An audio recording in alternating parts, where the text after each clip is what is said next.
अस्सलाम वालेकुम वरहमतुल्लाहि वबरकातुहू। हज़रात ग्रामी, सूफ़ी सफ़र का सफ़र जो है सफ़र के महीने में दाखिल हो गया।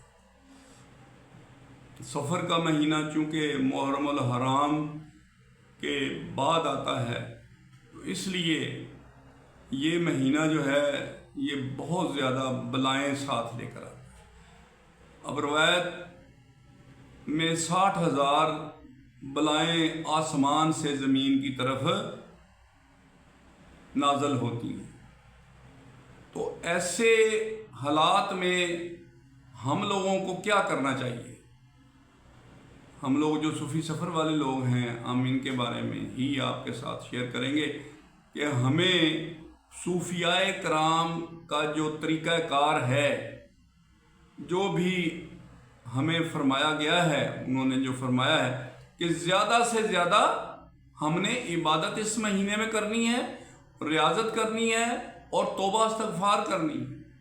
क्योंकि जो मुहर्रमुल हराम में जो करबला का वाक़या पेश आ चुका था, वो बहुत बड़ा सानिया था। तो उसके बारे में कौन है जिसको नहीं पता कि क्या क्या नहीं हुआ इस उम्मत मुसलमा में, अहले बैत के साथ क्या सलूक हुआ, जिसके बारे में नबी पाक सल्लल्लाहु अलैहि वसल्लम ने फरमाया था कि मैं आपसे कुछ नहीं मांगता, मैं सिर्फ इनकी मवद्दत मांगता हूँ। इनकी अहले बैत है, यानी इनके साथ आप प्यार करें, मोहब्बत करें, इनकी इज़्ज़त करें, इनका एहतराम करें, मैं ये मांगता हूँ आपसे। नबी पाक सल्लल्लाहु अलैहि वसल्लम ने मांगी है ये चीज़, वरना नबी पाक सल्लल्लाहु अलैहि वसल्लम ने कभी किसी से कोई चीज़ नहीं मांगी, लेकिन उम्मत से अहले बैत की मवद्दत, एहतराम, इज़्ज़त मांगी है। और हमने जो कुछ किया, करबला का जो वाक़या है उसमें अखीर कर दी। अब डेफिनेटली उसके बाद का जो महीना आया है वो सफ़र है।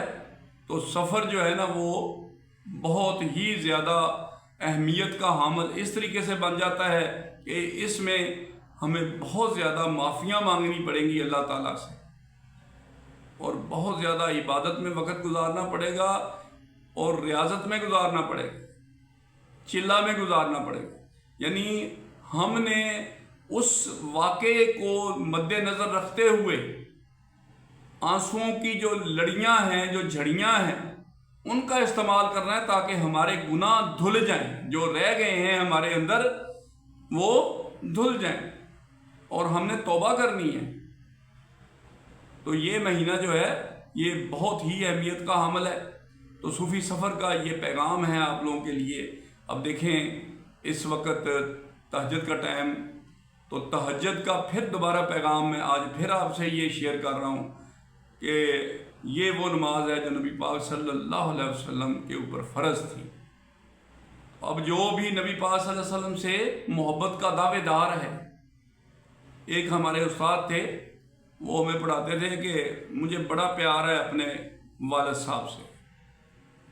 तो मेरे वालिद साहब जब कभी रात को उनको प्यास लगती है तो वो मुझसे पानी मांगते हैं, तो मैंने कभी तकलीफ़ नहीं की कि उठ के जाके उनको पानी दे दूं, लेकिन मुझे बड़ा प्यार है अपने वालिद साहब से। इसी तरह जब उनको भूख लगती है तो वो खाना मांगते हैं, तो मैंने कभी तकलीफ़ नहीं की कि मैं उनको उठ के खाना दे दूं, लेकिन मुझे बहुत प्यार है अपने वालिद साहब से। हज़रात ग्रामी, हमें बहुत इश्क है अपने नबी पाक सल्लल्लाहु अलैहि वसल्लम से, लेकिन जो मामला है वो ये है कि हम तो 5 वक्त की नमाज भी बड़ी मुश्किल से पढ़ते हैं, जो कि फ़र्ज़ हमारे ऊपर फ़र्ज़ है, और नबी पाक सल्लल्लाहु अलैहि वसल्लम ने अपने ऊपर तहज्जुद फ़र्ज़ कर रखी थी।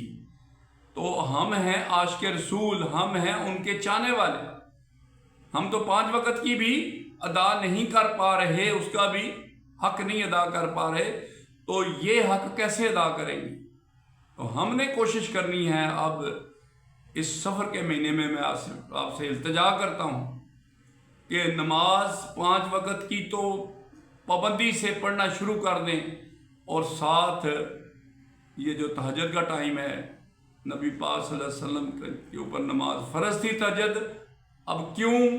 اس میں فلسفہ کیا ہے کہ اللہ کی ذات عرش سے اتر کے فرش پر آ جاتا ہے، ہمارے پاس آ جاتا ہے۔ اللہ عرش سے نیچے آ جاتا ہے ہمیں ملاقات کرنے کے لیے۔